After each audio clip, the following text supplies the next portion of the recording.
یا ایہا آمنو، اے ایمان والو۔ قرآن پاک میں اللہ تعالیٰ نے سورۃ بقرہ میں آیت نمبر 183 میں ارشاد فرمایا، اے ایمان والو، کتب علیکم الصیام، تم پر روزے لکھ دیے گئے، فرض کر دیے گئے، لازم کر دیے گئے رکھنے۔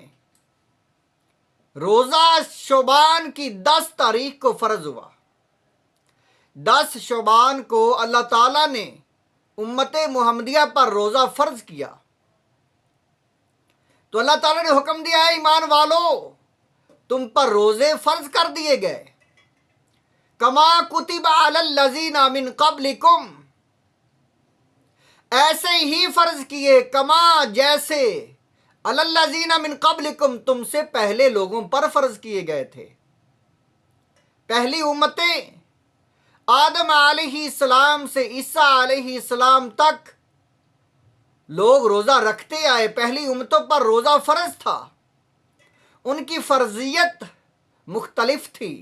بنی اسرائیل، امت موسیٰ، حضرت موسیٰ علیہ السلام کی امت، روزہ رکھتے تھے وہ لوگ، لیکن ان کا روزہ ایسا تھا کہ وہ بہت ہی لمبا۔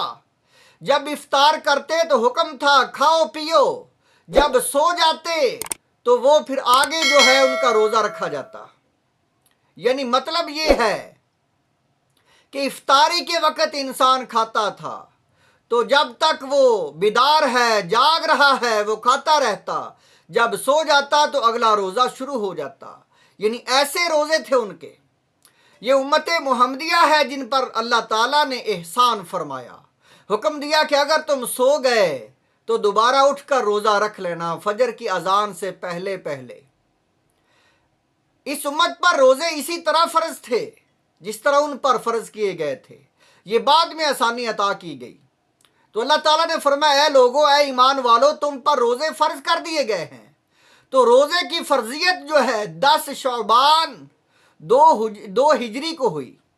2 ہجری کو اللہ تعالیٰ نے روزہ فرض کیا، شعبان کی 10 تاریخ تھی۔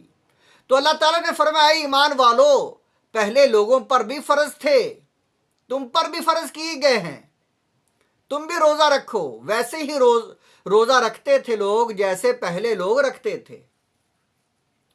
تو اللہ تعالیٰ نے فرمایا روزے کی فرضیت کی وجہ کیا ہے؟ فرمایا لعلکم تتقون، تاکہ تم متقی بن جاؤ، تاکہ تم نیک بن جاؤ، پرہیزگار بن جاؤ۔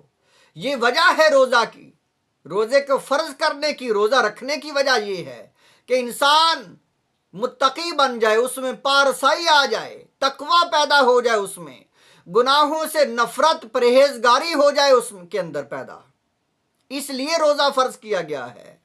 تو روزے کی فرضیت کی وجہ یہ ہے۔ اور تقوی کا مقام کیا ہے؟ تقوی، خدا ذوالجلال عز و جل نے فرمایا کہ تقوی قرآن پاک ہدی للمتقین، ہدایت ہے متقین کے لیے۔ جو متقین ہے وہ ہدایت پا سکتے ہیں قرآن سے، قرآن ان کو ہدایت دیتا ہے۔ تقوی والے جو ہیں وہ ہدایت یافتہ ہوتے ہیں، ان پر واضح و نصیحت کا اثر ہوتا ہے۔ خدا ذوالجلال کے ذکر کا، جب اللہ کا ذکر ہوتا ہے تو ان کے دل جو ہیں وہ وجد میں آ جاتے، ایمان قوت میں آ جاتا ہے، تر و تازہ ہو جاتا ہے۔ یعنی ان لوگوں پر ہدایت کا اثر ہوتا ہے، قرآن کا اثر ہوتا ہے، وہی لوگ اللہ کے مقربین ہیں۔ فرمایا متقی کون لوگ ہیں؟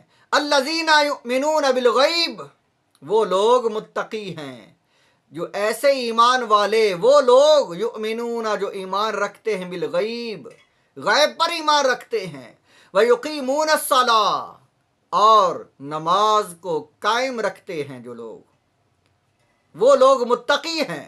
وَمِمَّا رَزَقْنَاهُمْ يُنْفِقُونَ، اور جو اللہ نے رزق عطا کیا ہے ان کو وہ خرچ کرتے ہیں، اس میں سے صدقہ خیرات کرتے ہیں، عشر فطرانہ زکوٰۃ ادا کرتے ہیں، وہ لوگ متقی ہیں۔ تو ان لوگوں کو اللہ تعالیٰ نے حکم دیا، اے ایمان والو، تم متقی ہو، تم یہ احکامات ادا کر رہے ہو، تو تم پر روزہ بھی فرض کر دیا گیا ہے، تم نے روزہ بھی رکھنا ہے۔ تو اسلام کی جو بنیاد ہے کلمہ، اور اس کے بعد نماز، تو روزہ بھی جو ہے اسلام کے ارکان میں سے ہے۔ فرمایا روزہ بھی تم پر فرض ہے، زکوٰۃ جیسے فرض ہے، اسی طرح فرمایا یہ اسلام کی بنا ہے ان پر روزہ جو ہے اسی طرح یہ بھی ایک رکن ہے اسلام کا، تو تم نے روزہ بھی رکھنا ہے، ایمان والوں کو حکم دیا گیا ہے۔ تو حضور علیہ الصلوۃ والسلام آپ نے فرمایا جو انسان رمضان المبارک کا روزہ بغیر شرعی عذر کے چھوڑ دیتا ہے، بغیر مجبوری کے چھوڑ دیتا ہے، اگر مجبوری ہے، سفر کی حالت میں ہے، سفر کرنا ہے تو معافی ہے۔ فرمایا تم اس وقت روزہ چھوڑ سکتے ہو لیکن بعد میں ضرور رکھنا ہے۔ اگر تم بیمار ہو روزہ چھوڑ سکتے ہو لیکن بعد میں روزہ ضرور رکھنا ہے۔